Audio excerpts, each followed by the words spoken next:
والعاقبة للمتقين والصلاة والسلام على رسوله محمد وعلى آله وأصحابه أجمعين. أما بعد فأعوذ بالله من الشيطان الرجيم. بسم الله الرحمن الرحيم. ومن آياته أن خلق لكم من أنفسكم أزواجا لتسكنوا إليها وجعل بينكم مودة ورحمة إن في ذلك لآيات لقوم يتفكرون. وقال النبي صلى الله عليه وسلم النكاح من سنتي. وقال أيضا ومن رغب عن سنتي فليس مني. صدق الله العظيم وصدق رسوله النبي الكريم ونحن على ذلك لمن الشاهدين والشاكرين والحمد لله رب العالمين.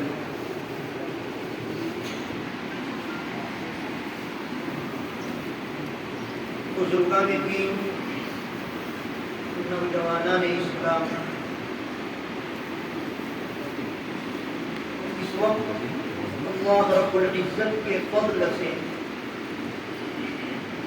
ہمارے لیے بڑی ہی مسرت اور خوشی کا موقع ہے کہ ہم اس وقت اس عظیم مسجد میں جناب رسول اللہ صلی اللہ علیہ وسلم کی محترم شان سنتوں میں سے ایک اہم سنت نکاح کے انعقاد اور تقریب کے لیے جمع ہوئے ہیں. دعا کرتے ہیں اللہ تبارک و تعالی ہونے والے ان دونوں نکاح کو بے انتہا قبول فرمائے، خاندانوں میں محبت کا ذریعہ بنائے، علاقے کے لیے، خاندانوں کے لیے رحمتوں اور برکتوں کا ذریعہ بنائے. قرآن مجید کی ایک آیت کریمہ پڑھی اللہ تبارک و تعالی نے 21ویں پارے میں سورہ روم میں پورے ایک پیج اور ایک صفحے میں اپنی قدرت کی عظیم عظیم نشانیاں بیان فرمائی ہے ایک ہی جیسی آیتوں کے ذریعے سے. وَمِنْ آيَاتِهِ وَمِنْ آيَاتِهِ وَمِنْ آيَاتِهِ تقریباً 6 مرتبہ اللہ تعالیٰ نے فرمایا اللہ کی نشانیوں میں سے یہ ہے، اللہ کی نشانیوں میں سے یہ ہے. اور اس طرح اللہ نے اپنی قدرت کی ایک ہی جگہ پر 6 نشانیاں ذکر فرمائی ہے. اس میں دوسرے نمبر پر اللہ تبارک و تعالیٰ نے نکاح کو ذکر فرمایا.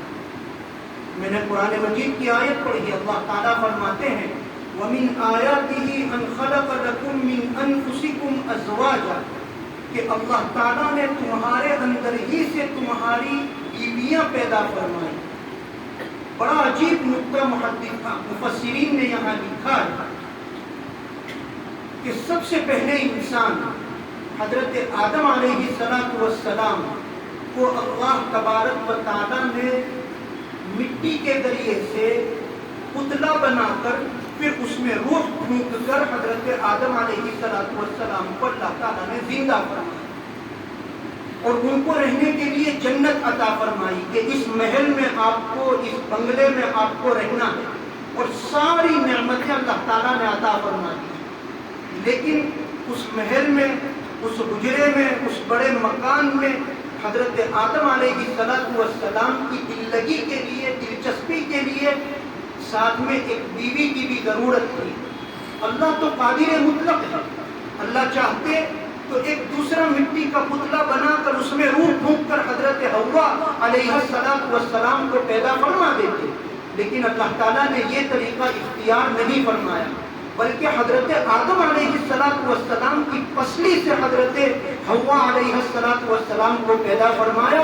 اسی لیے قرآن مجید میں جہاں جہاں بیویوں کا اور ازواج کا ذکر آیا وہاں یہ فرمایا من انفسکم تمہارے ہی اندر سے، تمہارے ہی جسموں سے ہم نے تمہاری بیویاں پیدا کی.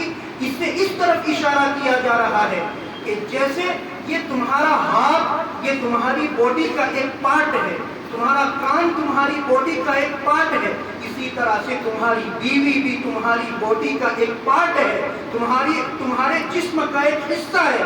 اور جس طرح آپ کے ہاتھ کو تکلیف ہوتی ہے پورا جسم آپ کا پریشان ہوتا ہے، آپ کے سر میں تکلیف ہوتی ہے پورا جسم آپ کا پریشان ہوتا ہے، بس اسی طرح سے یہ بیوی تمہارا ایک حصہ ہے زندگی کا، اس کی تکلیف تمہاری تکلیف ہونی چاہیے، اس کی پریشانی تمہاری پریشانی ہونی چاہیے۔ اور اس طرح اسلام نے قرآن مجید کی متعدد آیتوں کے ذریعے سے اللہ تبارک و تعالیٰ نے بیوی کے حقوق عطا فرمائے اور اس کو عظیم نعمت قرار دی۔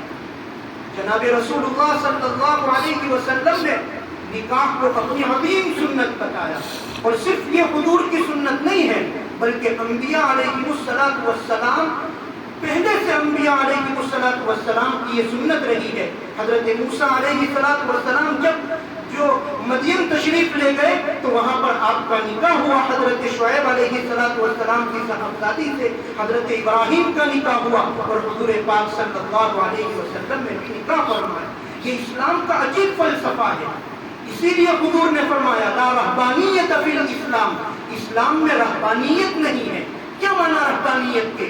رہبانیت کا معنی یہ ہے کہ ہم دیکھتے ہیں دوسری تہذیبوں میں، دوسرے کلچر میں، دوسری سوسائٹیوں میں ہم دیکھتے ہیں کہ جو دنیا کو ترک کرتا ہے، سنساری بن جاتا ہے اور دنیا ترک کر کے نکل جاتا ہے، اس کو اس معاشرے کا ایک نمبر کا شہری شمار کیا جاتا ہے جو دنیا ترک کر دیتا ہے۔ چنانچہ عیسائیوں کے سلسلے میں قرآن مجید نے فرمایا لا رہبانیت، کہ رہبانیت ابتدعوها ما كتبناها علیہم الا ابتغاء رضوان اللہ فما رعوها حق رعایتها، کہ یہ رہبانیت جو عیسائیوں نے اختیار کی تھی اس کا حکم ہم نے ان کو نہیں دیا تھا۔ کیا مطلب؟ وہاں یہ طریقہ تھا کہ جس آدمی کو دیندار بننا ہوتا تھا وہ آدمی گھر بار چھوڑ کر جنگل میں چلا جاتا تھا، اس کو بیوی بچوں سے وہ اپنے تعلقات ختم کر دیتا تھا، دنیا کمانے سے، دنیا کی لذتوں سے وہ کنارہ کش ہو کر پہاڑوں کی گفاؤں میں اور جنگلوں کے اندر چلا جاتا تھا، اور پھر بعد میں چل کر جب وہاں مرد بھی جاتا ہے اور عورت بھی جاتی ہے اور وہاں جا کر پھر گناہ پنپتے ہیں، وہاں جا کر پھر جو ہے برائیاں پھیلتی ہے۔ اسی لیے شریعت اسلامیہ نے منع فرما دیا کہ رہبانیت یعنی اس طرح سے گھر بار چھوڑ کر سب کو چھوڑ چھاڑ کر جانا، یہ تمہارے لیے یہ درست نہیں ہے۔ حضرت عبداللہ ابن مظعون رضی اللہ تعالی عنہ، اللہ کے نبی حضرت عثمان ابن مظعون رضی اللہ تعالی عنہ اللہ کے نبی صلی اللہ علیہ وسلم کی خدمت میں حاضر ہوئے اور جا کر کہا حضرت عبادت میں دل لگانا ہے، عبادت کے اندر پورا وقت صرف کرنا ہے، اس لیے آپ مجھے اجازت دیجیے کہ میں اپنے جسم میں کوئی ایسا علاج کروں کہ اس علاج کے ذریعے سے عورت کی طرف کی میری رغبت ختم ہو جائے، عورت کی طرف سے میرا جو میلان ہے وہ میلان ختم ہو جائے، اور میں جو ہے پورا وقت عبادت میں لگا لوں۔ میں اپنی زبان میں کہہ دوں انہوں نے یہ کہا تھا مجھے خصی ہونے کی اجازت دے دیجیے۔ اللہ کے نبی صلی اللہ علیہ وسلم نے منع فرمایا یہ نہیں ہو سکتا۔ معلوم ہوا اور حضور پاک صلی اللہ علیہ وسلم نے ایک سے زیادہ نکاح کر کے اس کی اہمیت کو اور اس کی فضیلت کو بتایا۔ اس سے یہ بڑی عظیم سنت ہے۔ ایک حدیث میں حضور نے فرمایا اس کے ذریعے سے نگاہوں کی حفاظت ہوتی ہے اور شرمگاہ کی حفاظت ہو جاتی ہے۔ اور یہ ایک فطری تقاضا ہے، انسان کو بھوک لگتی ہے وہ کھانا کھاتا ہے، یہ اس کی طبیعت کا تقاضا ہے۔ انسان کو پیاس لگتی ہے وہ پانی پیتا ہے، یہ اس کی طبیعت کا تقاضا ہے۔ بس اسی طرح سے ایک مرد جب ایک عمر کو پہنچتا ہے تو عورت کی طرف اس کا میلان ہوتا ہے، اور ایک عورت جب ایک بچی جب ایک عمر کو پہنچتی ہے تو اس کو مرد کی طرف اس کا میلان ہوتا ہے۔ دونوں کے اندر اللہ نے خواہش نام کا ایک تقاضا رکھا ہے، جذبات رکھے ہیں، اور اس جذبات کو پورا کرنے کا جو صحیح طریقہ ہے، ایک دوسرے کے تقاضے کو پورا کرنے کا جو مسنون طریقہ ہے وہ طریقہ نکاح ہے۔ اگر یہی تقاضے کو بغیر نکاح کے پورا کیا جائے تو اسی کا نام زنا ہے، اسی کا نام گناہ ہے، اور اسی تقاضے کو نکاح کے ذریعے سے پورا کیا جائے تو اسلام کہتا ہے یہ حضور کی سنت ہے اور یہ ایک عبادت ہے۔ اسی لیے نکاح کے سلسلے میں فرمایا مسجد میں نکاح کیا جائے، فرمایا کہ جمعے کے دن نکاح کرنا افضل ہے، فرمایا کہ نکاح سے پہلے خطبہ پڑھا جائے۔